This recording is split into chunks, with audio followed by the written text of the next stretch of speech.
الحمد للہ رب العالمین والصلاة والسلام علی اشرف الانبیاء والمرسلین وعلی آلہ وصحبہ اجمعین اما بعد۔ آج آپ کی آخری کلاس ہے، اس میں جو آپ کا اصول فقہ میں باقی نصاب ہے انشاءاللہ اس کو ہم شارٹلی پورا کرنے کی کوشش کریں گے۔ اس سے پہلے آپ لوگوں نے پڑھا کہ احکام شریعت کے جو بنیادی مواخذ ہیں وہ دو ہیں، کتاب اور سنت۔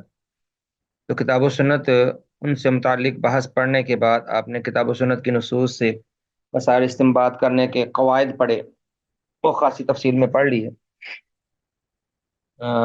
وہ جس حد تک ہم نے پڑھ لی وہ کافی ہیں۔ آج آخری کلاس ہے، میرا خیال تھا کہ یہ اصول فقہ آپ کی مزید اس کو وقت ملے گا، مجھے یہ خیال نہیں تھا کہ اس کا یہ آخری سبق ہوگا، اس لیے میں اپنی ترتیب سے پڑھاتا رہا، بہرحال وقت شارٹ ہو گیا۔ تو آج جو باقی ہے انشاءاللہ اس کو ہم مختصر کور کرنے کی کوشش کرتے ہیں۔ تو کتاب و سنت کے بعد کتاب و سنت کی نصوص سے مسائل اخذ کرنے کے قواعد و اصول آپ لوگوں نے پڑھے۔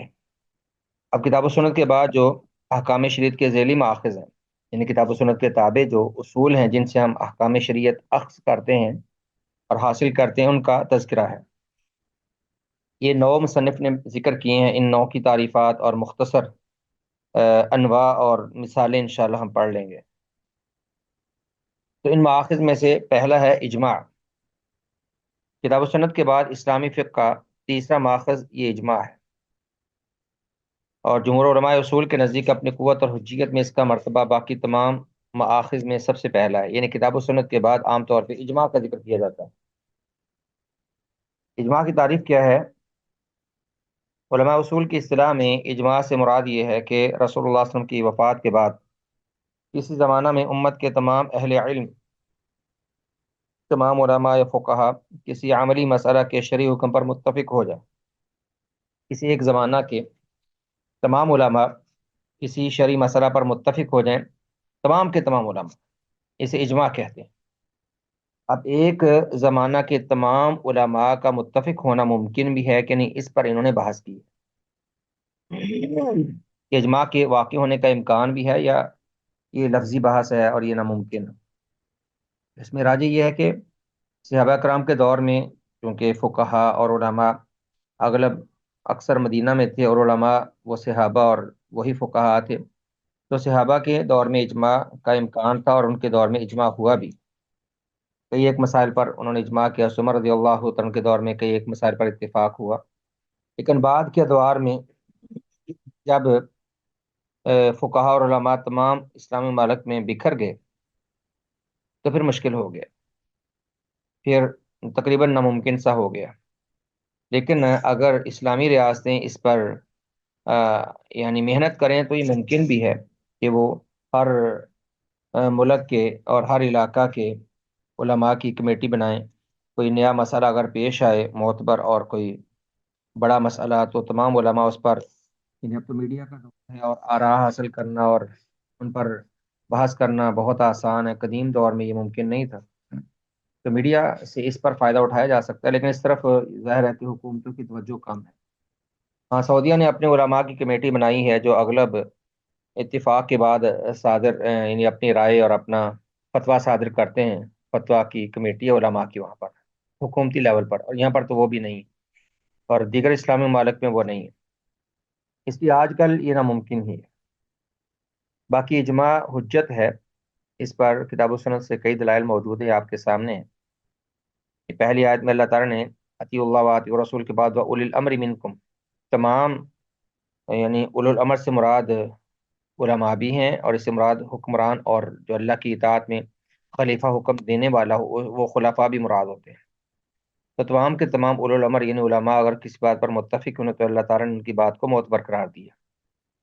اگلی آیت بھی اسی پر دلیل ہے، اللہ نے فرمایا وَمَن يُشَاقِقِ الرَّسُولَ مِن بَعْدِ مَا تَبَيَّنَ لَهُ الْهُدَىٰ وَيَتَّبِعْ غَيْرَ سَبِيلِ الْمُؤْمِنِينَ نُوَلِّهِ مَا تَوَلَّىٰ وَنُصْلِهِ جَهَنَّمَ وَسَاءَتْ مَصِيرًا وَيَتَّبِعْ غَيْرَ سَبِيلِ الْمُؤْمِنِينَ، جو اللہ کے رسول کی مخالفت کرے ہدایت واضح ہونے کے بعد اور ایمان والوں کی راہ کو چھوڑ کر کسی اور راہ کی پیروی کرے، اور انہوں نے فرمایا جدھر جاتا ہے سو جائے، ہم اسے جہنم مسیر کریں گے۔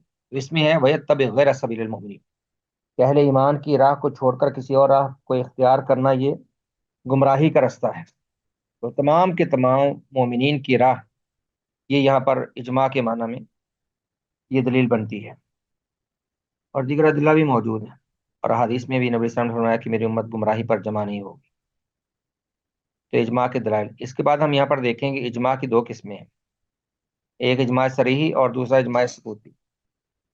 اجماع صریحی ہوتا ہے کہ تمام علماء صراحتاً کسی مسئلہ پر متفق ہو جائیں، یعنی کوئی ایک مسئلہ پیش ہے اور سب کے سب علماء اپنی آراء پیش کریں اور بول کر کسی ایک رائے پر متفق، اسے اجماع صریح کہتے ہیں، کہ جس میں صراحتاً تمام کے تمام علماء اپنی اپنی رائے دے کر متفق ہوں، یہ تو حجت ہے بلا شبہ، اور صحابہ کے دور میں ایسے اجماع ہوئے ہیں۔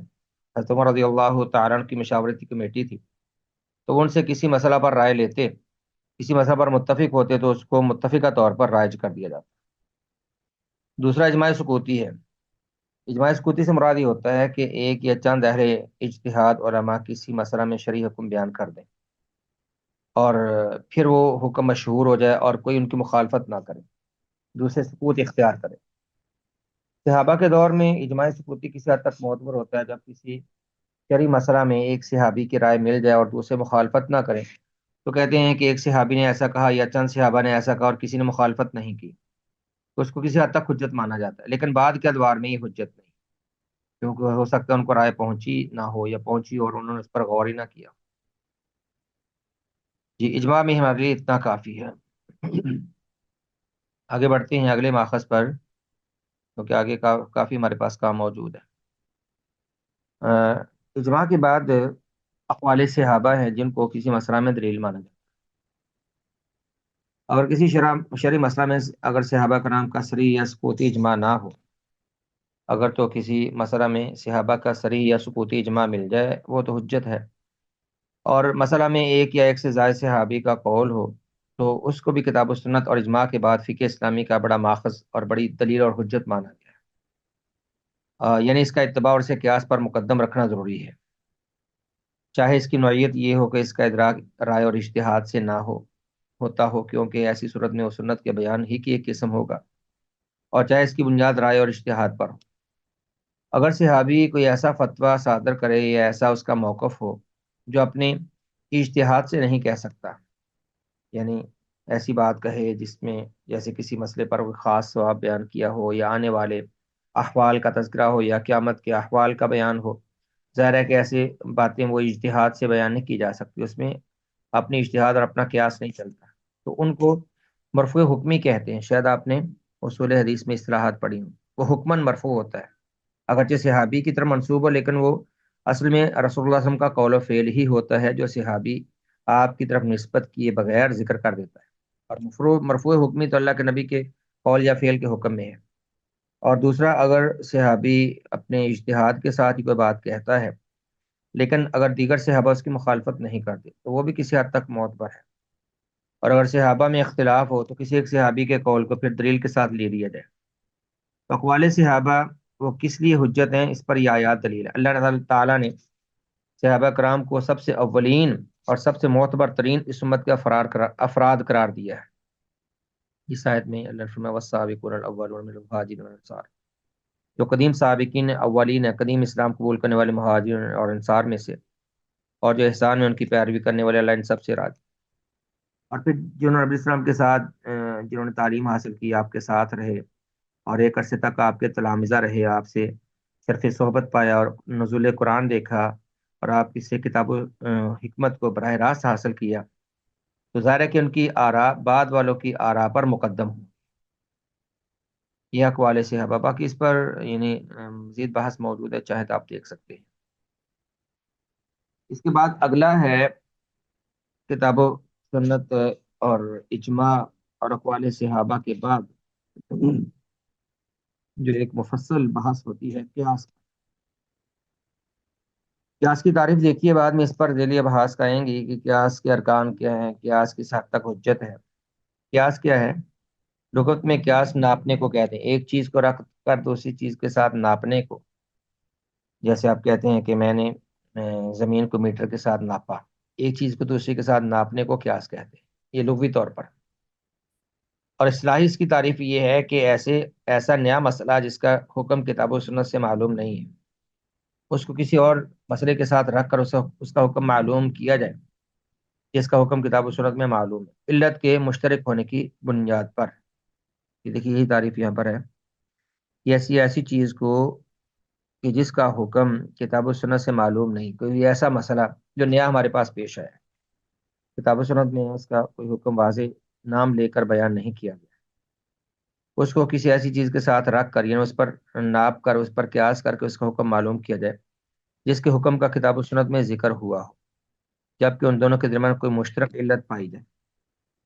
جب علت مشترک ہو یعنی ہمارے پاس کوئی نیا مسئلہ پیش آیا، نئی نئی کاروبار کی صورتیں ہیں، نئی نئی حرام کی صورتیں ہیں، اور اس کا حکم کتاب و سنت میں بیان نہیں اس نام کے ساتھ، تو ہم پرکھتے ہیں شریعت کو اصولوں پر، اور اصولوں میں ہمیں کوئی ایسا مسئلہ نظر آ جائے کہ جس میں اس جیسی علت موجود ہے، پھر دونوں کا حکم ایک قرار دیا۔ جیسے ہمارے پاس جدید منشیات کی کئی صورتیں ہیں جن سے لوگ نشہ کرتے ہیں، اب ان کا حکم کتاب و سنت میں اللہ نے نام لے کر بیان نہیں کیا کہ افیون حرام ہے یا چرس حرام ہے یا ہیرون حرام ہے، ایسا اللہ نے کوئی نام ذکر نہیں کیا، لیکن ہمیں قدیم دور میں اس وقت شراب ملتی ہے، تو شراب کو حرام قرار دیا گیا، اس میں نشہ اور سکر ہونے کی وجہ سے۔ اس کی سنت میں بہت سی احادیث موجود ہیں کہ شراب میں نشہ اس لیے حرام ہے۔ اب ان نئے جو بھی مشروبات یا معاملات یا تلاون کرنے کی چیزیں ہیں، ان میں ہمیں یہی علت نظر آتی ہے، علت کے ایک ہونے پر ان نئے مسائل کو ہم پرانے اس اصول شراب پر قیاس کر سکتے ہیں، شراب کی حرمت پر، اور حکم ایک ہی بیان کیا جائے گا۔ جیسے قدیم دور میں کاروبار کی بعض صورتیں حرام تھیں، اور اب بہت سی نئی نئی صورتیں آ گئی ربا کی، اور کاروبار میں بہت سی نئی نئی مسائل پیش آ گئے، تو شریعت نے ہمیں اصول دیے ہیں کہ جب ربا کی کوئی صورت پائی جائے یا کچھ میسر یعنی جوئے کی صورت پائی جائے، یا اسی طرح بیع میں جہالت یا غرر یا ضرر کی کوئی علت پائی جائے، تو جس میں بھی پائی جائے وہ بیع حرام ہو۔ اب ان نئے بیوق اور نئے مسائل کو ہم ان پر قیاس کر سکتے ہیں، ان کا حکم کتاب و سنت میں نہیں ہے تو ان اصولوں پر قیاس کر لیں، اسے قیاس کہتے ہیں، یعنی کوئی نیا مسئلہ جس کا حکم کتاب و سنت میں معلوم نہیں ہے، اور اس کو ہم علت نکال کر کسی قدیم مسئلہ پر قیاس کرتے ہیں۔ قیاس کی حجیت اور اس کے دلائل، جب کتاب و سنت کا کوئی نص نہ ہو، نہ اجماع اور نہ صحابی کا قول، تو وہاں پر قیاس کو اختیار کرنا، اسے حجت ماننا جمہور صحابہ، تابعین اور ائمہ اربعہ اور دیگر فقہا کا موقع۔ امام شافعی رحمۃ اللہ نے اس پر قدیم بحثیں طویل بحثیں کی ہیں۔ جمہور علماء نے بہت سے دلائل پیش کیے ہیں، جیسے اللہ کا یہ فرمان ہے یا ایھا الذین آمنوا اطیعوا اللہ واطیعوا الرسول واولی الامر منکم فإن تنازعتم فی شیء فردوه الی اللہ والرسول ان کنتم تؤمنون، اگر کسی چیز میں تنازع ہو تو اللہ اس کے رسول کے ہاں اس کا حکم تلاش کرو۔ اب اگر تنازع کسی ایسی چیز میں ہو جس کا حکم کتاب و سنت میں براہ راست نہیں ہے، تو ظاہر ہے اس کو کتاب و سنت کے اصولوں پر اس کو پیش کیا جائے گا، اور اسی کا نام قیاس ہے۔ جیسے اللہ فرماتا ہے دوسری آیت میں فَاعْتَبِرُوا يَا أُولِي الْأَبْصَارِ، اے بصیرت والو عبرت حاصل کرو۔ عبرت کیا ہوتی ہے؟ کہ تم خود کو پرکھو کہ اگر تم نے ایسا کیا تمہارا بھی وہی انجام ہوگا جو پہلوں کا ہوا۔ جیسے اللہ نے فرمایا اکفارکم خیر من اولئکم ام لکم براءۃ فی الزبر، تمہارے کافر پچھلی امتوں کے کفار سے کوئی بہتر ہے، یا ہم نے تمہارے لیے کہ کتاب میں استثناء اتارا ہے کہ تم پر عذاب نہیں آئے گا، یعنی جس روش کو قدیم کافروں نے اختیار کیا اگر اس امت کے کفار بھی اختیار کریں گے تو اللہ کے عذاب کے نشانے پر ہے۔ تو اگر ان کفار میں یعنی اس امت کے افراد میں وہی لت پائی جائے جو عذاب کی لت قدیم کفار میں تھی، تو اللہ نے ان پر بھی ویسی ہی عذاب کی وعید سنائی، اور اسی ہی قیاس کہتے ہیں۔ اللہ نے فرمایا کہ خود کو پرکھو کہ تم جس عمل پہ ہو، اگر قدیم کافروں والا یا اللہ کے منکروں والا عمل کرے کہ تمہارا بھی وہی انجام ہو۔ تو اللہ نے اس امت کے منکرین کو اور فاسقین کو یا کافرین کو گزشتہ امتوں کے کافرین پر قیاس کر کے ان کا حکم ایک ہی ذکر کیا۔ جیسے اللہ نے فرمایا، یہ کہتے ہیں کہ دوبارہ کون زندہ کرے گا، تو آپ کہیے قل یحییھا الذی انشأھا اول مرہ، آپ کہیے کہ وہی زندہ کرے گا جس نے پہلی مرتبہ پیدا کی، یعنی پہلی تخلیق پر بعد کی تخلیق کو قیاس کر لو، جس نے پہلی دفعہ پیدا کیا وہ دوبارہ پیدا کرنے پر بھی قادر ہے۔ اور حدیث میں جیسے یہ حدیث ہے معروف کہ ایک عورت نے کہا جی میرا باپ وہ فریضہ حج ادا نہیں کر سکتا، بوڑھا ہے، سواری پہ بیٹھ نہیں سکتا، تو میں اپنے باپ کی طرف سے اگر حج کروں تو اس کو کوئی فائدہ ہوگا؟ آپ نے فرمایا کہ دیکھو اگر تیرے باپ پر کوئی قرض ہوتا کیا اس کو ادا کرتی؟ اس نے کہا جی میں تو اللہ کا قرض زیادہ حق رکھتا ہے کہ اس کو ادا کروں۔ آپ نے اللہ کے فرض کو لوگوں کے قرض پر قیاس کیا کہ لوگوں کے قرض کو جیسے ادا کرتے ہو تو حج کرنا بھی اللہ کا قرض اور اللہ کا فرض ہے۔ جیسے ایک دوسری حدیث میں ایک آدمی آیا، اس نے کہا کہ میری بیوی کے یہاں سیاہ رنگ کا بچہ پیدا ہوا، تو گویا اس نے اشارہ کیا کہ وہ میرا نہیں لگتا، کہ میں اور میری بیوی ہم دونوں سیاہ نہیں، بچہ کیسے سیاہ پیدا ہوا؟ تو آپ نے اس کو مثال سے سمجھایا۔ اور میں تیرے اونٹ ہے، اس نے کہا جی۔ اور میں کیا رنگ؟ اس نے کہا سرخ۔ اور میں اس میں کوئی برے رنگ کا یا مٹیالے رنگ کا ہے؟ اس نے کہا جی۔ اور میں وہ کہاں سے ہے؟ اس نے کہا شاید کوئی پرانی رگ پہ گیا ہو، پرانے کسی باپ دادا پہ۔ اور میں ہو سکتا ہے تیرا بچہ بھی کسی قدیم نسل پہ چلا گیا ہو جو تیرے علم میں نہ ہو۔ تو آپ نے انسان کے بچے کو اونٹ کے بچے پر قیاس کرتے ہوئے کہا کہ صرف رنگ کے مختلف ہونے پر بچے پر اس طرح کا حکم لگانا کہ میرا نہیں لگتا، یہ بات غلط ہے۔ تو قیاس کے اور بھی بہت سے یعنی یہاں پر تفصیل سے ادلہ موجود ہیں، تو کتاب و سنت میں اور اس طرح صحابہ کے عمل میں بھی قیاس اختیار کرنے کے ہمیں بہت سی صورتیں نظر آتی ہیں۔ یہاں پر سمجھنے کی چیز ہے قیاس کے ارکان۔ قیاس کے چار ارکان ہیں: اصل، فرع، حکم یا حکم الاصل اور علت۔ یہ چار ارکان، ان چاروں کو سمجھ لیں، ان پر قیاس گھومتی ہے۔ اصل وہ ہے جو یعنی اصول ہوتا ہے شریعت کا، جس پر ہم قیاس کرتے ہیں۔ اصل کو مقیس علیہ بھی کہتے ہیں، جس پر قیاس کیا جائے۔ جیسے شراب کی حرمت میں شراب اصل ہے جس پر ہم بعد والے کسی بھی منشیات کی کسی صورت کو قیاس کرتے ہیں۔ اور فرع کسی نئے پیش آنے والے مسئلے کو کہتے ہیں، جو نیا مسئلہ پیش آئے اور جس کا حکم ازرو قیاس دریافت کرنا یا ڈھونڈنا مقصود ہو، سے فرع کہتے ہیں۔ اور فرع کو دوسری اصطلاح میں مقیس بھی کہتے ہیں۔ حکم وہ جو اصل کا حکم جس کو فرع تک پہنچانا مقصود ہے، جیسے شراب میں اس کا حکم کیا ہے کہ وہ حرام ہے، اس کو حکم الاصل بھی کہتے ہیں کہ اصل کا حکم کیا ہے۔ علت ہے سب سے اہم، اصل اور فرع کے درمیان جو سبب مشترک ہوتا ہے، جس کی بیس پر قیاس ہوتا ہے، جس کی بیس پر قیاس ہوتا ہے اسے یعنی علت کہتے ہیں۔ جیسے وہی ایک مثال آپ سمجھ لیں، جیسے یا ایھا الذین آمنوا انما الخمر والمیسر والانصاب والازلام رجس من عمل الشیطان فاجتنبوہ۔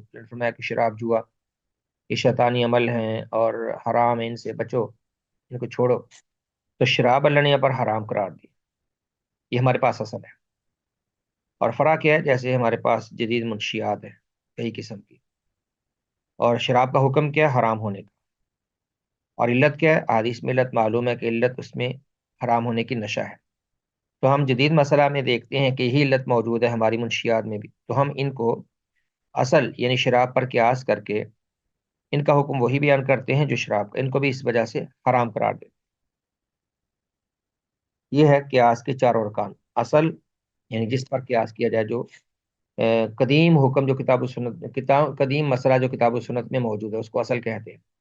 اور فرع نئے پیش آمدہ مسئلے کو کہتے ہیں، جو نیا پیش آیا اور جس کا حکم ہمیں ڈھونڈنا ہے یا دریافت کرنا ہے۔ حکم الاصل اصل کے حکم کو بولتے ہیں، جو ہم اصل سے حکم نکالتے ہیں اور فرع کو دیتے ہیں۔ اور علت جو اصل اور فرع کے درمیان مشترک وصف، اس کو علت کہتے ہیں۔ جی آگے سب اس کی انہوں نے مفصل ساری شرطیں یا ساری صورتیں بیان کی ہیں۔ تو اگر آپ کو چاروں ارکان سمجھ آ گئے تو آپ کے لیے یہی کافی ہیں کہ جب کسی بھی چیز میں چاروں ارکان جمع ہو جائیں تو قیاس جائز ہو جاتی ہے۔ آگے قیاس اپنے مراتب کے لحاظ سے قیاس کی اقسام یہ دیکھ لیجیے۔ مراتب کے لحاظ سے قیاس کی انہوں نے تین اقسام بیان کریں گے کہ پہلی ہے قیاس اولیٰ۔ قیاس اولیٰ سے مراد وہ قیاس ہے جس کی علت فرع میں اصل سے زیادہ مضبوط ہو اور اصل میں کم مضبوط ہو۔ جیسے اللہ نے فرمایا وَلَا تَقُل لَهُمَا اُفٍّ، والدین کو اف تک نہ کہو۔ اللہ نے اس نص میں اف کہنے سے منع کیا۔ اب اف کہنے میں ظاہر ہے کہ علت کیا ہے کہ والدین کو اذیت ہوتی ہے، اس سے والدین کی اذیت کو روکنا مقصود ہے، علت یہی ہے۔ اور اگر ہمارے پاس یعنی اگر بعد میں کوئی کہے کہ والدین کو مارنے کا تو شریعت نے منع نہیں کیا، والدین کو گالی دینے سے تو منع نہیں کیا، کہیں گے کہ یہ بالاولیٰ حرام ہے، کیونکہ اللہ جس نے اف کہنے سے منع کیا، اف کہنے کو حرام کیا، اذیت کی وہ ادنا اور معمولی سی صورت اللہ منع کر رہا ہے، تو گالی دینے میں، ڈانٹنے میں، مارنے میں تو بہت شدید اذیت ہے، تو یہ بالاولیٰ حرام ہے، اسے قیاس اولیٰ کہتے ہیں۔ تو قیاس اولا کیا ہے کہ جس میں فرع میں کے اندر جو علت ہے اصل سے زیادہ مضبوط، اس کا ہم نے وضاحت کی۔ دوسری قسم ہے قیاس مساوی۔ قیاس مساوی کیا ہے؟ دوسری قسم لکھی کہ فرع میں علت اتنی مضبوط ہے جتنی اصل میں، جیسے سزا دینے میں لونڈی کو غلام پر قیاس کرنا، دونوں ایک جیسے۔ تیسری ہے کہ فرع میں علت و اصل سے کمزور ہو، جیسے کسی منشیات، نئی نئی منشیات، ان میں اگر علت اسکار، نشے کی علت شراب سے کمزور ہو، تو اگر اصل علت موجود ہے تو ہم قیاس کر سکتے ہیں۔ یہ آگے مزید انہوں نے انہیں کچھ ذیلی بحثیں ذکر کی ہیں، تو قیاس میں ہمیں اتنا ہی کافی ہے۔ اس کے بعد استحسان پر آئیں آپ۔ استحسان، یہ 4 اصول ابھی ہو جائیں اور 5 ہم اگلی میٹنگ میں انشاءاللہ۔ استحسان کی تعریف کیا ہے؟ یہ احکام شریعت کی ماخذ میں سے استحسان ہے جس کو حنفیوں نے زیادہ لیا ہے۔ استحسان عربی میں کسی چیز کے پسند کرنے یا پسندیدہ چیز کو استحسان کہتے ہیں۔ حنفیہ اس کو زیادہ لیتے ہیں، مالکیہ بھی اس کو لیتے ہیں، اور شافعی اور حنابلہ اس کو حجت نہیں مانتے۔ استحسان کی تعریف کیا ہے؟ کی تعریف آپ سمجھ لیں، جیسے کہ علامہ کرخی نے کہا ہے، اور ان کی اس تعریف کو استحسان کی بہترین تعریف شمار کیا گیا۔ حنفی کہتے ہیں اس سے مراد یہ ہے کہ مجتہد کسی مسئلہ میں اس طرح حکم لگانے سے ہٹ جائے جس طرح اس جیسے کسی دوسرے مسئلہ میں اس نے حکم لگایا تھا، اور اس کی وجہ کوئی قوی تر پہلو ہو جو پہلے حکم سے ہٹنے کا تقاضا کرے۔ آسان آپ لفظوں میں یوں سمجھیے کہ اصول عام سے ہٹ کر کسی مسئلہ کو استثنائی شکل دینا، شریعت کے عام اصولوں سے ہٹ کر کسی مسئلہ کو استثنائی شکل دینا۔ شریعت کے عام اصول اور قواعد کیا ہیں؟ شریعت کے عام اصول اور قواعد میں سے جیسے ایک قاعدہ ہے کہ معدوم کی بیع جائز نہیں، معدوم کی بیع جائز نہیں، یہ شریعت کا عام اصول ہے کہ جو چیز موجود نہ ہو اس کی بیع سے شریعت نے منع کیا ہے۔ لیکن بعض جگہوں پر شریعت نے اپنے اس اصول کو چھوڑ کر معدوم کی بیع کو جائز قرار دیا، جیسے بیع سلم۔ وہ قدیم زمانے میں فصلوں کی پیداوار میں بیع سلم ہوتی تھی۔ بیع سلم کیا تھی؟ کہ اہل مدینہ وہ کسانوں کو پہلے پے کر دیتے پیسے، اور بعد میں ان سے گندم یا چاول جو بھی جنس ہوتی تھی نبی اسلام نے کسانوں کی آسانی اور لوگوں کی آسانی کے پیش نظر اس بیع کو جائز قرار دیا۔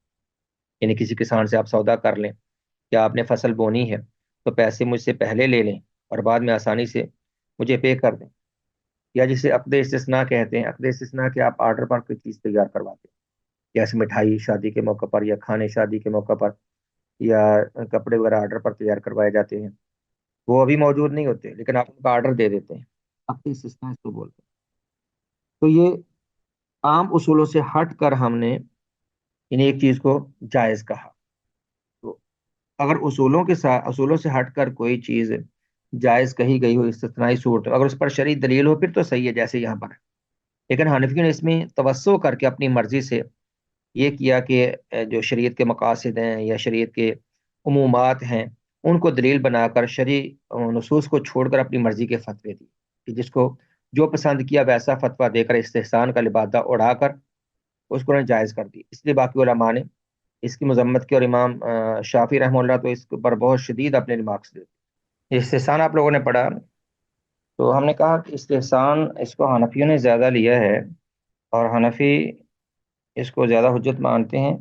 انہوں نے استحسان کے تحت اپنے بہت سے مسائل کو داخل کر دیا، یعنی صرف اپنی پسند یا اپنے فقہا کی پسند کی وجہ سے، اور دلیل کے پر انہوں نے اکتفا نہ کیا، اس لیے علماء نے ان پر اس کو بہت یعنی جرح کی اس معاملے میں علماء نے فقہاء حنفیہ پر اور اس پر رد کیا۔ امام شافعی رحمہ اللہ نے اس پر بڑھ شدت سے رد کیا ہے، آپ چاہیں تو تفصیل یہاں پہ دیکھ سکتے ہیں۔ استحسان میں قیاس میں بیجا توسع کا نام ہے، تو اصولوں سے ہٹ کر آپ اپنے خود ساختہ مسائل کو یعنی داخل کرتے ہیں، تو یہ قیاس میں بہت زیادہ توسع کا نام ہے، اور جس کو فقہاء نے پسند نہیں کیا، اور ظاہر ہے کہ اہل الرائے جو فقہاء حنفیہ ہیں وہ اس کو قیاس کو زیادہ لیتے، اس لیے وہ استحسان میں تو زیادہ ہی توجہ کرتے۔ استحسان کی بس آپ اتنی تعریف سمجھ لیں کہ جو اصول عام ہے، جو شریعت کے قواعد اور اصول ہیں، ان سے استثنائی حکم کسی مسئلہ کو دینا، ان سے الگ حکم دینا استثناءً، اگر تو اس پر دلیل ہو جیسے بیع المعدوم میں نے کہا کہ بیع سلم یا عقد استثناء جو آرڈر پر چیز تیار کرواتے ہیں، وہاں پر تو شریعت کی دلیل موجود ہے.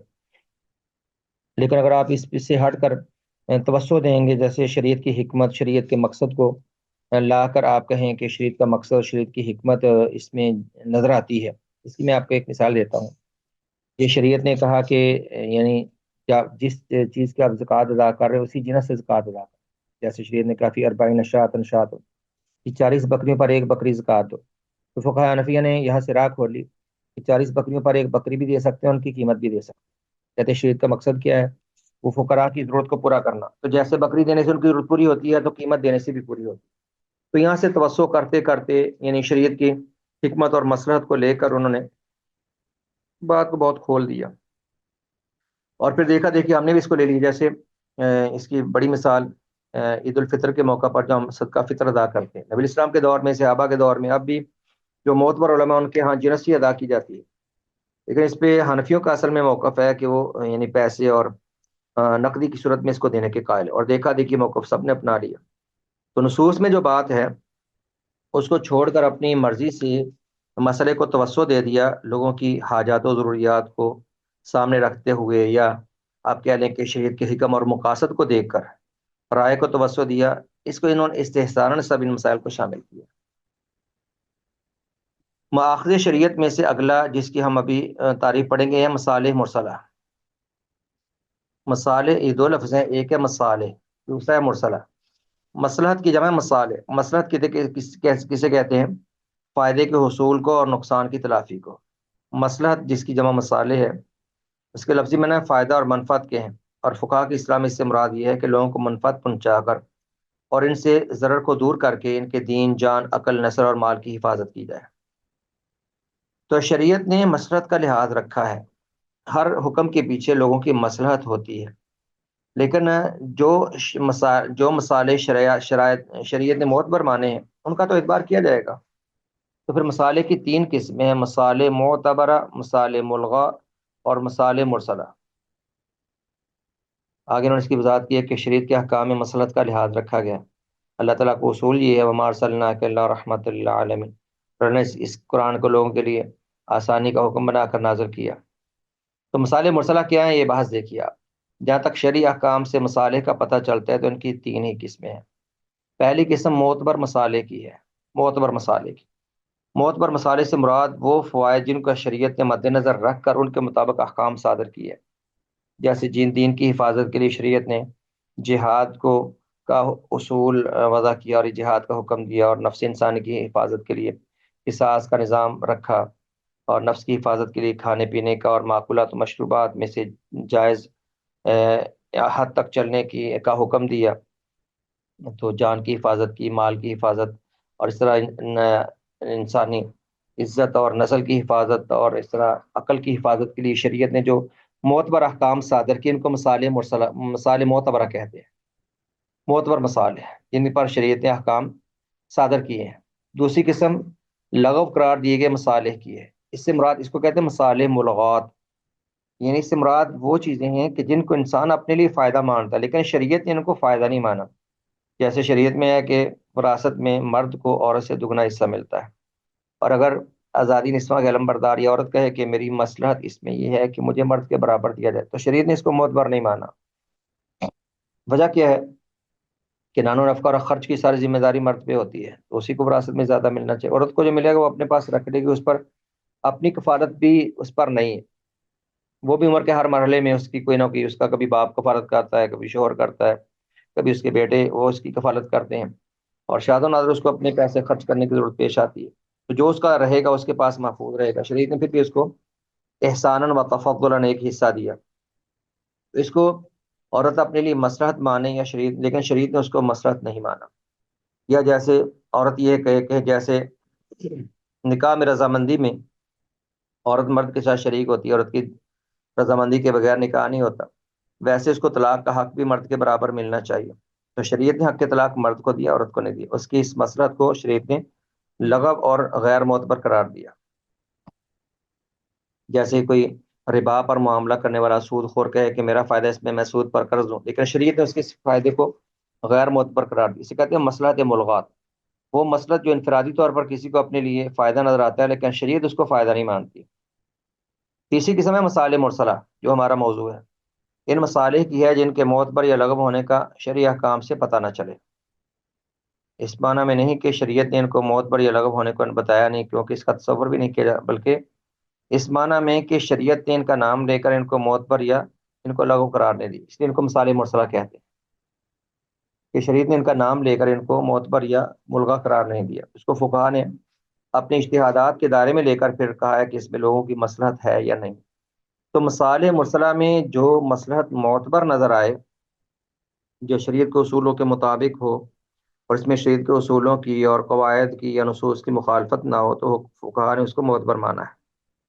اس کی کچھ مثالیں یہاں پر موجود ہیں، جیسے یہ مصلحت کے کاریگروں سے چیزوں کو ٹھیک رکھنے کی ضمانت لی جائے۔ اس سے مراد یہ ہے کہ عام طور پہ اگر کسی کے پاس کوئی چیز بطور امانت رکھی جائے، اگر اس سے ضائع ہو جائے اس کی کوتاہی کے بغیر، تو وہ ضامن نہیں ہوتا ہے۔ آپ کسی کے پاس کچھ پیسے رکھتے ہیں بطور امانت، اور اس سے ضائع ہو جاتے ہیں، یعنی گم ہو جاتے ہیں، یا کوئی اس سے چوری ہو جاتے ہیں، تو وہ بندہ ذمہ دار نہیں ہے، آپ نے اس کو امین مانا۔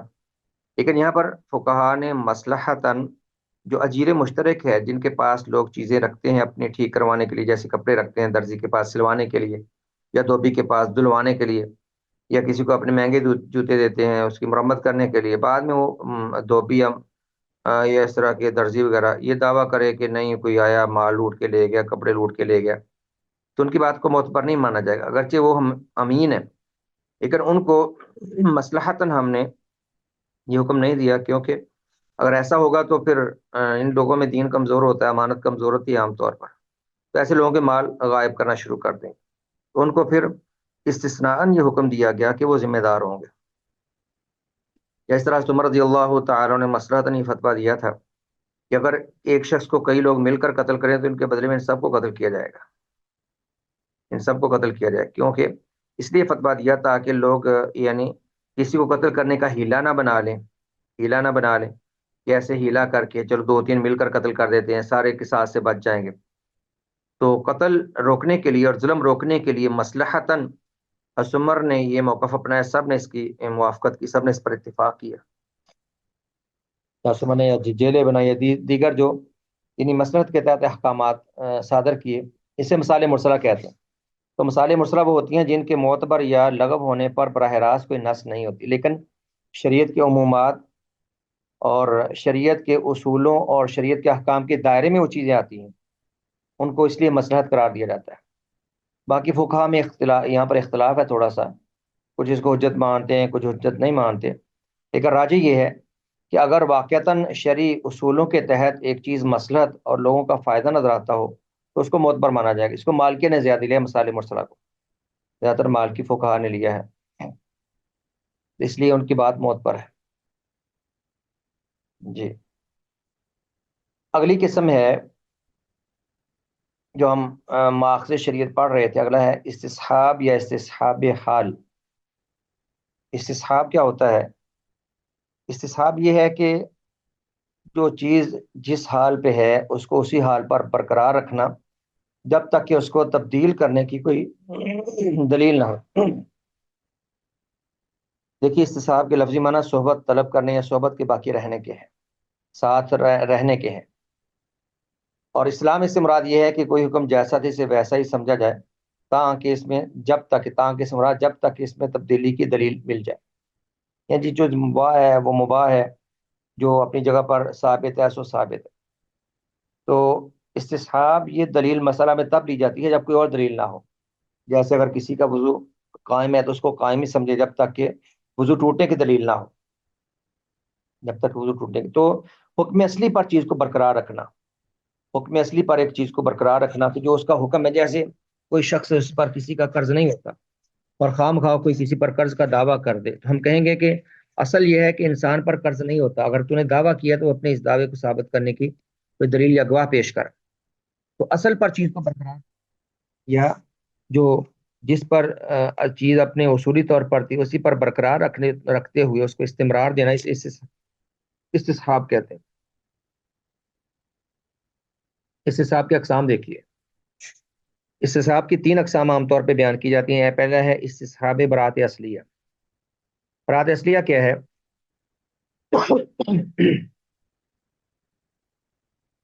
اس سے مراد یہ ہے کہ جن نفع بخش اشیاء سے متعلق شریعت نے کوئی متعین حکم نہ دیا ہو وہ مباح ہے. یعنی جب تک شریعت کسی چیز کو، جو ہماری استعمال کی اشیاء ہیں موجودات الکون میں، یعنی نباتات، حیوانات، جمادات، جب شریعت ان میں سے کسی چیز کو حرام نہیں کہتی تو اصول استصحاب پر ہم حکم الاباحت نسلیت الاشیاء عام طور پہ اس کے لیے تعبیر کرتے ہیں. اصلاً اشیاء میں اباحت ہے. اصلاً جو بھی اللہ تعالی نے زمین پر چیزوں کو پیدا کیا ان میں اباحت ہے، ان میں جواز ہے ان کو استعمال کرنے کا، جب تک کہ شریعت کے اصولوں پر وہ حرام نہ ہو. اللہ فرماتا ہے هو الذی خلق لکم ما فی الارض جمیعا، اس اللہ نے تمہاری زمین پہ سب کچھ تمہارے فائدے کو پیدا کیا. اور فرمایا وسخر لکم ما فی السماوات و ما فی الارض جمیعا منہ، تو اللہ نے زمین و آسمان میں جو ہے سب تمہارے فائدے کے لیے مسخر کیا ہے. اب ان اشیاء میں جب تک شریعت کے اصولوں پر کوئی چیز حرام ثابت نہ ہو، کوئی بھی زمین کے پودے ہیں، جڑی بوٹیاں ہیں،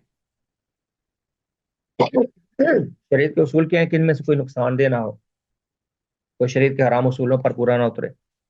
تو جب تک شریعت کے اصولوں پر کوئی چیز حرام ثابت نہیں ہوتی، یا جو حیوانات ہیں ان میں سے شریعت کے اصولوں پر کوئی حرام ثابت نہیں ہوتا، یا جمادات میں کسی چیز کا اگر حرام استعمال ثابت نہیں ہوتا، تو ان کو اصلاً ہم مباح ہی قرار دیں گے جب تک کہ اس کے یعنی حرام ہونے کی ہمیں کوئی دلیل نہ ملے. دوسرا ہے اس چیز کا استصحاب جس کے موجود ہونے پر شریعت دلالت کرتی، یعنی جو انسان کی ایک اصلی حالت ہے اس حالت کو برقرار رکھیں، اور جب تک اس پر کوئی ذمہ داری ثابت نہیں ہوتی ثابت نہ کریں. جیسے اصلاً یہ ہے کہ انسان کا ذمہ بری ہے، انسان پر کسی کا قرض نہیں ہے، کسی کا حق نہیں ہے. جب تک حق ثابت نہ ہو تب تک ہم ثابت نہیں کر سکتے. اور تیسرا ہے استصحاب حکم. استصحاب حکم کیا ہے؟ کہ انسان جس حالت میں ہے اس کو اسی حالت پر برقرار رکھا جائے. جیسے انسان اگر باوضو ہے اس کو باوضو سمجھا جائے. جب انسان نے وضو کر لیا جیسے شریعت نے کہا، اس کو فقہا یوں بھی کہتے ہیں کہ یوں سمجھا جائے کہ جو اصلاً انسان کی حالت ہے نا وہ یقینی حالت ہے، اور شک کے ساتھ اس کی وہ حالت ہم ختم نہیں کریں گے. جیسے جو باوضو ہے جب تک کہ وضو ٹوٹنے کا یقین نہ ہو تب تک وہ خود کو بے وضو نہ سمجھے. جیسے صحابہ نے ایسے آپ کے سامنے سوالات وارد کیے کہ بعد میں محسوس ہوتا ہے جیسے کوئی نقض وضو ہو گیا ہو، اور میں کہ نہیں ایسے نقض وضو نہیں ہوتا جب تک کہ یقیناً تمہارا وضو نہ ٹوٹے تم خود کو باوضو ہی سمجھو. اسے کہتے ہیں استصحاب حکم. کہ انسان جس حالت میں ہے طہارت یا نجاست کے حکم پر وہ برقرار رہے گا جب تک کہ ظن غالب کے ساتھ یا یقین کے ساتھ اس کی حالت بدلنے کی کوئی دلیل نہ ملے. جی یہ تین ہی اقسام ہیں، آگے اس پر جو مرضی بڑھاتے جائیں. انہوں نے آگے کئی ایک اور چیزیں بھی ذکر کی ہیں، لیکن تین قسمیں ہی ہیں اصل میں. تو تین قسمیں کیا ہیں؟ پہلے ہے کہ اشیاء میں اصلاً اباحت ہے. دوسرا ہے کہ انسان کا اصلاً ذمہ بری ہے، اس پر کسی قسم کا کوئی کسی کی دینداری یا کسی کا حق ثابت نہیں ہے. تیسرا ہے انسان کا جو حکم ثابت ہے، جو اس کی حالت ہے اصلاً اس حالت پر برقرار رکھیں جب تک کہ ہمیں دلیل نہ ملے یا یقین نہ ملے کہ اس کی حالت تبدیل ہو گئی. اسے کہتے ہیں استصحاب. استصحاب جیسے آپ نے دیکھا کہ مسئلہ میں جب دلیل نہ ہو تب اس کی طرف جاتے ہیں، تب انسان کو اصلی صورت پر اور اصول پر برقرار رکھ کے فتویٰ دیتے ہیں. اگلی قسم ہے سد ذرائع. سد کہتے ہیں بند کرنے کو، اور ذریعہ اس کی جمع ہے ذرائع. مراد ہے وسائل کو اور ذرائع کو بند کرنا، اس کا لفظی معنی یہ ہے. اور اصطلاحی تعریف یہ ہے کہ جو چیز بھی حرام تک لے جاتی ہے اس کی راہ کو بند کرنا، حرام تک پہنچنے والے رستوں کو بند کرنا. جو چیز حرام تک لے جاتی ہے، اب شریعت کا اصول یہ ہے کہ جو چیز حرام ہے اس تک جانے والے سارے راہ بھی حرام. اور لا تقربوا الزنا، کہ زنا کی راہ پہ بھی نہ چلو. اور نبی صلی اللہ علیہ وسلم نے فرمایا کہ کوئی کسی اجنبی عورت سے خلوت نہ کرے، اور عورت خوشبو لگا کے باہر نہ نکلے. اس راہ پہ نہ چلے جو بے حیا کی طرف جاتی ہے. تو جب شریعت ایک کام سے حرام کرتے اسے منع کرتی ہے تو اس کی ذریعے اور اس کے رستے کو بھی بند کرتی. اسے سد ذرائع کہتے ہیں. یہ فساد اور خرابی تک پہنچنے والے رستوں کو بند کرنا، اور شریعت کا یہ اہم اصول ہے. اب شریعت نے جو بھی کام دیے ہیں، حکم دیے ہمیں، اور احکامات تک پہنچنے کے لیے شریعت نے ہمیں اصول سکھائے ہیں کہ جو جیسے شریعت کا اصول ہے کہ ما لا یتم الواجب الا به فهو واجب، جب واجب کی تکمیل جس کے بغیر نہ ہو وہ چیز بھی واجب ہوتی ہے. جیسے اگر باجماعت نماز پڑھنا واجب ہے تو مسجد میں جانا بھی واجب ہے، حج کرنا واجب ہے تو سفر حج بھی واجب ہے. تو جس کے بغیر چیز کی تکمیل نہ ہو اس کو شریعت نے وہی حکم دیا. تو اگر ایک چیز حرام ہے تو اس کا ذریعہ بھی حرام ہے. جیسے چوری کرنا حرام ہے تو چوری کے لیے سفر کرنا بھی حرام ہے. بدکاری حرام ہے تو بدکاری کے لیے پیسہ صرف کرنا بھی حرام ہے. تو یہ سب جو اصل کا حکم ہو وہی ذریعہ اور وسیلہ کا حکم ہوتا ہے. تو شریعت نے ذرائع اور وسائل کو اصل کی نظر سے دیکھا. ایک اصول ہے کہ الوسائل لها حکم المقاصد، کہ جو مقصد کا حکم ہو وہی وسیلہ کا حکم ہوتا ہے. اب شریعت نے اس راہ کو بند کیا ہے کہ وہ تمام باتیں چھوڑ دو جس سے حرام تک اور فساد یا برائی تک پہنچنے کی گنجائش نکلتی ہے. اب قرآن سنت میں ایسی مثالیں موجود ہیں، جیسے اللہ فرماتا ہے وَلَا تَسُبُّوا الَّذِينَ يَدْعُونَ مِن دُونِ اللَّهِ فَيَسُبُّوا اللَّهَ عَدْوًا بِغَيْرِ عِلْمٍ، کہ وہ جو اللہ کے سوا جن معبودوں کو، جن اپنے شریکوں کو مشرک پکارتے ہیں ان کو برا بلا نہ کہو ان کی موجودگی. اگر ہم مشرکوں کی موجودگی میں ان کے بتوں کو، ان کے شریکوں کو برا بلا کہیں گے وہ بھی اپنی جہالت کی وجہ سے اللہ کے بارے میں بد زبانی کریں. تو ہماری یہ کم فہمی یا ہماری جو ایک شریعت کے اصولوں سے ہٹ کر اگر ہم ایک کام کریں گے اور ہم عمل سے پہلے رد عمل نہیں دیکھیں گے تو وہ بڑی برائی کا پیش خیمہ بن جائے گا. تو ہم بتوں کو برا بلا کہیں مشرکوں کے سامنے تو اللہ کے بارے میں بات زبانی کریں. تو اللہ نے فرمایا بتوں کو برا بلا کہنا غلط نہیں، لیکن مصلحت اللہ نے کہا خاموش رہو اپنے اللہ کی عزت اور اللہ کی عظمت کو محفوظ رکھنے کے لیے. تو شریعت نے رستہ بند کیا اللہ تعالیٰ کے بارے میں بد زبانی ہونے کا. جیسے اس کی دوسری مثال قرآن میں ہے، اللہ نے فرمایا یا ایھا الذین آمنوا لا تقولوا راعنا وقولوا انظرنا، اے ایمان والو راعنا نہ کہو انظرنا کہا. راعنا اس سے کیا مقصد تھا؟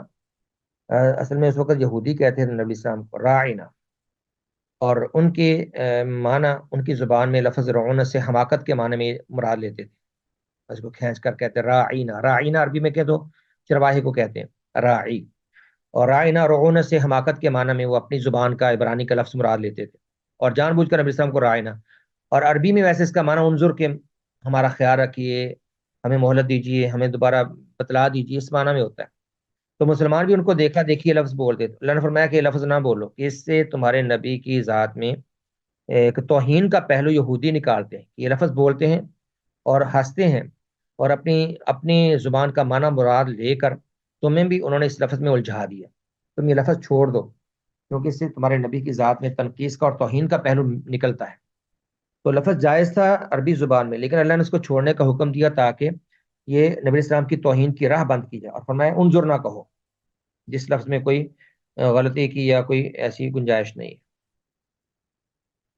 اور میں نے کہا نبی اسلام نے بھی یعنی بہت سے ایسے اقدامات کیے. حدیث میں اس کی بہت سی مثالیں. فرمایا کہ اجنبی عورت کے ساتھ خلوت نہ کرو کیونکہ حرام تک پہنچانے کا ذریعہ ہے. اور آپ نے فرمایا کہ جو کسی بڑے منصب پر ہے وہ عہدہ وہ کوئی لوگوں سے ہدیہ نہ لے، کوئی تحفہ وصول نہ کرے، یہ رشوت کا ایک ذریعہ بن جائے گا. اس طرح کی شریعت میں کئی مثالیں اور نبی اسلام نے کئی ایسے اقدامات کیے جن میں آپ نے برائی کے راہوں کو روکا، اور اس پر یہ مفصل بحث یہاں پر موجود ہے. آگے انہوں نے کچھ وضاحت کی ہے کہ ان ذرائع کی اقسام جنہیں روکنا مطلوب ہے. یہ تین قسم وہ ذرائع جن کے روکنے پر تمام ائمہ کا اتفاق، جو یعنی واضح طور پر مسلمانوں کی نقصان دہ چیزیں ہیں، جیسے مسلمانوں کے رستے میں گڑھا کھودنا تاکہ لوگ اس میں گر کر ہلاک ہو یا نقصان اٹھائے، یا چیزوں میں زہر ملانا، ظاہر ہے کہ حرام ہی حرام ہے. اور دوسری قسم وہ ذرائع جن کو علماء نے موت پر نہیں مانا، ان کو نہیں روکا، جیسے انگوروں کی بیل لگانا. انگور لگانے میں قدیم زمانے سے انگور سے شراب بنتی آئی ہے، تو انگور سے اس لیے منع نہیں کیا جائے گا کہ اس سے شراب بنتی ہے کیونکہ یہ پھل ہے، وہ کھایا جاتا ہے اور کھانے میں زیادہ استعمال ہے. اور تیسری قسم ان ذرائع کی ہے کہ جن کے روکنے یا نہ روکنے میں کچھ اختلاف ہے جو ہم بحث کر رہے ہیں، جیسے خانہ جنگی کے وقت اسلحہ لوگوں کو فروخت کرنا یا شراب بیچنے والوں کو انگور فروخت کرنا وغیرہ. اب ایسی چیزیں اگر یہ اقدامات کیے جائیں گے، اب دو قبیلے آپس میں لڑ رہے ہیں یا دو مسلمان آپس میں لڑ رہے ہیں اور ایک جماعت کو اسلحہ بیچنا شروع کر دیں، ظاہر ہے کہ اس دور میں کوئی بندہ کہے کہ میں تو اپنا اسلحہ بیچ رہا ہوں، میں کون سا غلط کر رہا ہوں. لیکن ان حالات میں اسلحہ بیچنا مسلمانوں کے درمیان استعمال ہوگا تو اس کو روکا جائے گا. یا جو شراب بناتا ہے پتہ ہے تو اس کو آپ خام خاص انگور یا ایسی چیز بھیجتے ہیں جس کو شراب میں استعمال کرتا ہے وغیرہ. تو یہ ذرائع ہیں جن کو روکا جاتا ہے. اس میں راجے یہی امام مالک اور امام احمد وہ اس کے قائل ہیں سد ذرائع کے. اور دیگر ائمہ وہ کہتے ہیں کہ نہیں جو چیز جائز ہے اس کو ہم کیوں منع کریں. لیکن یہی موقف راجے ہے کہ اگر جس ذریعہ کو حرام میں استعمال کیا جا رہا ہے یہ نہ کہیں کہ وہ دیکھنے میں جائز لگتا ہے، شریعت کے اصول پر اس کو حرام اور ناجائز ہی قرار دیا جائے گا. اگلی قسم ہے عرف. عرف کہتے ہیں لوگوں کے رواج کو یا لوگوں کی عادت کو. عرف سے مراد وہ قول یا فعل ہے جو کسی ایک معاشرہ کے یا تمام معاشروں کے تمام لوگوں میں رواج پا جائے اور وہ اس کے مطابق چل رہے ہیں. اور اس میں اور عادت میں فرق ہے. عادت انفرادی ہوتی ہے اور عرف وہ اجتماعی ہوتا ہے. اور فقہا عرف کو عادت کے معنی میں استعمال کرتے ہیں. اسلام میں لوگوں کے قول و فعل کی اہمیت کیا ہے؟ اگر لوگ ایک روش پر چل رہے ہوں، لوگوں کا ایک عادت ہو، ایک رواج ہو، جب تک شریعت کے مصادم نہیں، شریعت اسے کیوں منع کرے گی؟ بلکہ شریعت نے لوگوں کے مسائل میں اس کے ان کے عرف ہی کو معتبر مانا ہے. اور بعض اشیاء میں شریعت نے عرف کا اعتبار کیا، جیسے کفارہ قسم میں اللہ کہتا ہے نا فَإِطْعَامُ عَشْرَةِ مَسَاكِينَ مِنْ أَوْسَطِ مَا تُطْعِمُونَ أَهْلِيكُمْ. کفارہ قسم آپ جانتے ہوں گے. اگر کوئی قسم اٹھائے کہ میں یہ کام کروں گا یا نہیں کروں گا، اگر مناسب نہیں ہے تو قسم چھوڑے اور کفارہ دے. اور وہ کیا ہے کہ پہلے مرحلے میں تین چیزوں میں سے ایک کا اختیار ہوتا ہے. ایک غلام آزاد کر دیا، 10 مسکینوں کو لباس پہنا یا 10 کو کھانا کھلایا. ظاہر ہے غلام لونی آج کل ہے نہیں، تو 10 کو لباس فراہم کر دے، کپڑے دے دے پہننے کو، یا 10 کو کھانا کھلا دے. یہاں پر اللہ نے فرمایا فَإِطْعَامُ عَشْرَةِ مَسَاكِينَ مِنْ أَوْسَطِ مَا تُطْعِمُونَ أَهْلِيكُمْ. کہ 10 مسکینوں کو کھانا کھلائے ویسا جیسے اب تم گھروں میں کھاتے ہو. اب جیسے انسان کا اپنا کھانے کا ماحول ہے، جو غریب ہے وہ بہتر دے، جو غریب ہے جو اس کی حیثیت ہے ویسے دے، امیر بہت بہتر دے، متوسط اپنے ماحول کے مطابق اپنے گھر کے کھانے پینے کے مطابق دے سکتا ہے. تو عرف کی اسلام میں اہمیت ہے لوگوں کے اپنے ذاتی نجی معاملات، جیسے میاں بیوی کے نان و نفقہ میں شوہر کی مالی حیثیت کو معتبر مانا جاتا ہے.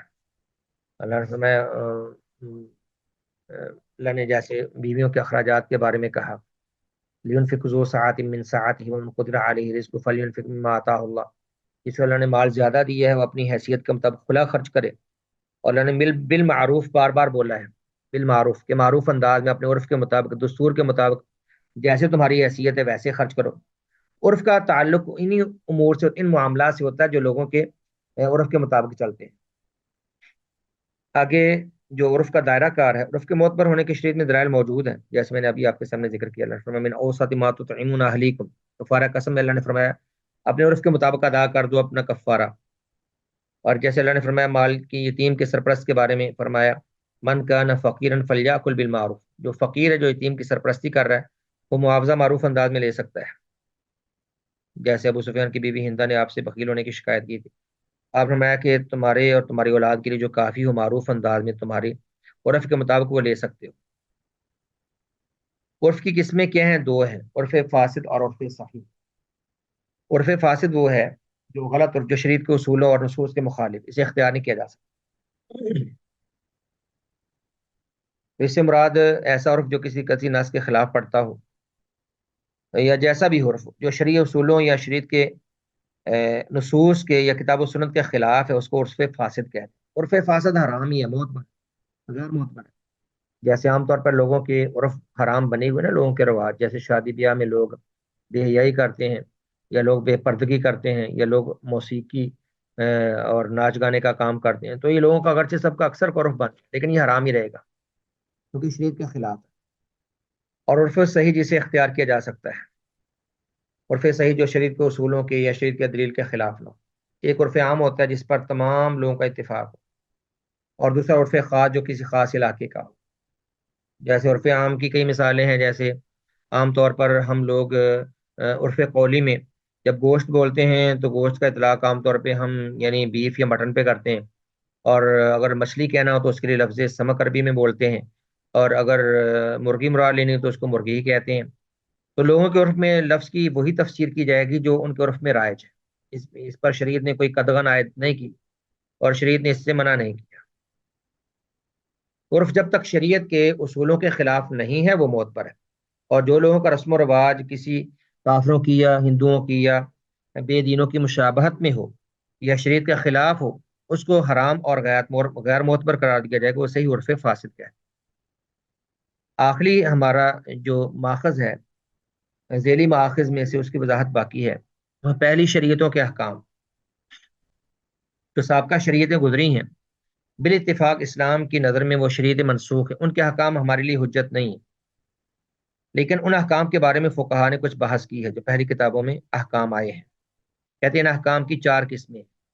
پہلی قسم وہ احکام جن کا ذکر ہماری شریعت میں ہوا ہے اور ہماری شریعت نے ان کے بارے میں یہ بتایا ہے کہ وہ ہم پر ایسے ہی فرض ہیں جیسے پہلے لوگوں پر فرض تھے، تو متفقہ طور پر وہ ہمارے لیے فرض ہے، کیونکہ شریعت نے پہلی شریعتوں کا حوالہ اس لیے دیا کہ یہ نہ سمجھنا کہ بس تم پر ہی فرض ہے، یہ ہم نے پہلی امتوں پر بھی فرض کیے تھے۔ جیسے اللہ نے فرمایا یا ایھا الذین آمنوا کتب علیکم الصیام کما کتب علی الذین من قبلکم لعلکم تتقون، کہ تم پر روزے فرض ہوئے جیسے کہ تم پر پہلے لوگوں پر روزے فرض ہوئے تھے، تو ہم پر پہلوں بار فرض تھے، ہم پر بھی فرض ہے۔ اور اس کیٹیگری میں بہت سے احکام آتے ہیں، جیسے اللہ پر عقائد میں توحید، رسالت، اور اس طرح اخلاقیات کے سارے اصول، جہاد کے اصول، قصاص کے اصول، بہت سے ایسے احکام آتے ہیں کہ یہ جو اصول ہیں تمام شریعتوں میں ایک جیسے رہے، عبادات کے اصول تقریباً ایک جیسے رہے۔ تو پہلی کتابوں میں ان کا ذکر ملتا ہے، ہماری کتاب میں قرآن حکیم میں، ہماری سنت میں اگر ان کا تذکرہ ہے تو جو ان کی کتابوں میں بھی اور ہماری شریعت میں بھی ہیں تو حق ہمارے لیے حجت۔ اور دوسری قسم وہ احکام جن کا ذکر ہماری شریعت میں ہوا ہے اور ان کے بارے میں ہماری شریعت نے یہ بھی بتا دیا کہ وہ ہمارے حق میں منسوخ ہے، اس لیے فقہا کا اس بارے میں کوئی اختلاف نہیں ہے کہ ان پر عمل کرنا ہمارے لیے جائز نہیں۔ جیسے سجدہ تعظیمی کرنا پچھلی بار شریعت میں جائز تھا، جیسے یوسف کے والدین اور سب بھائیوں نے یوسف کو سجدہ کیا، جیسے سورہ یوسف میں آتا ہے، تو ان شریعت میں حلال تھا، ہماری شریعت میں یہ حرام ہے، سجدہ مطلقاً حرام ہے، تعظیمی اور سجدہ عبادت یہ سب شرک اور حرام ہے۔ یا مالک نعمت پہلی شریعت میں جائز نہیں تھے، ہماری شریعت میں جائز ہے۔ تو وہ احکام جن کا ہماری شریعت میں ذکر ہے لیکن یہ بھی بیان ہے کہ ہمارے لیے منسوخ ہے، ہمارے لیے وہ یقیناً حجت نہیں ہے۔ تیسری قسم وہ احکام جن کا ذکر ہماری شریعت میں نہیں ہے بلکہ صرف تورات و انجیل وغیرہ میں ذکر ہے، تو اگر تورات و انجیل کے ماننے والے وہ ہمیں آ کر سناتے ہیں کہ ہماری شریعت کے یہی احکام ہے اور قرآن و سنت میں ان کا ذکر نہیں، تو ہم ان کو نہیں، ان کی ہمارے لیے کوئی حیثیت نہیں، وہ ہمارے لیے متفقہ طور پر ان کی کوئی حیثیت نہیں، وہ منسوخ ہو چکی ہیں کتابیں اگر صحیح صورت میں بھی ہوں، ویسے ان میں بہت سی تبدیلی ہو چکی ہے۔ چوتھی قسم کے وہ احکام جن کے بارے میں اختلاف ہے، وہ احکام جن کا ذکر ہماری شریعت میں ہوا ہے، جن کا ذکر ہماری شریعت میں ہوا ہے اور ہماری شریعت میں اس بات کی کوئی دلیل نہیں ملتی کہ آیا وہ ہمارے حق میں کوئی شرعی حیثیت رکھتے ہیں کہ نہیں، ہمارے لیے حجت ہے کہ نہیں۔ جیسے یہ ایک حکم پر عام طور پہ فقہا نے بحث کی ہے، اللہ نے فرمایا وَكَتَبْنَا عَلَيْهِمْ فِيهَا أَنَّ النَّفْسَ بِالنَّفْسِ، ہم نے اہل تورات میں یہ حکم جاری کیا تھا اہل کتاب پر، یہ جان کے بدلے جان، آنکھ کے بدلے آنکھ، اور کان، ناک کے بدلے ناک، کان کے بدلے کان، اور دانتوں میں بھی قصاص اور زخموں میں بھی قصاص کا ہم نے حکم جاری کیا۔ تو حقیقت یہ ہے کہ ان جیسے احکامات پر اگرچہ یہاں پر دلیل نہیں ہے، یہاں پر اس آیت میں یا اس کے آس پاس دلیل نہیں کہ وہ ہمارے لیے حجت ہے کہ نہیں، لیکن باقی جگہوں پر یہ ادلہ موجود ہیں کہ قصاص کا حکم جیسے پہلی شریعت میں تھا، یعنی جان میں قصاص کا اور اعضاء میں قصاص کا جیسے حکم پہلی شریعت میں تھا وہ ہماری شریعت میں بھی ہے۔ تو اس آیت سے اگرچہ ہم یہ حکم لیں یا نہ لیں، لیکن دیگر ادلہ کو لے کر ہم یہاں پر اس آیت کے احکام کو اپنے لیے موت پر حجت مان، یہ اختلاف ایسے لفظی سا ہے، کوئی ایسا حکم نہیں ہے کہ جن کیا شریعت نے پہلی کتابوں میں ذکر کیا اور ہمارے حق میں ہونے یا نہ ہونے کی بھی بعد میں صراحت نہ کی، تو ان کی ہمارے حق میں ہونے کی صراحت دیگر ادلہ سے موجود ہے۔ تو یہ تھے پہلی شریعتوں کے حق۔ تو دیگر ہی ماخذ شریعت تھے، یعنی کتاب و سنت کے بعد جو ہمارے لیے وقت کی تنگی تھی لیکن پھر بھی الحمدللہ ہم نے یعنی کسی حد تک ان پر بحث کر دی ہے، تو یوں آپ کا الحمدللہ یہ موضوع پورا ہو گیا ہے۔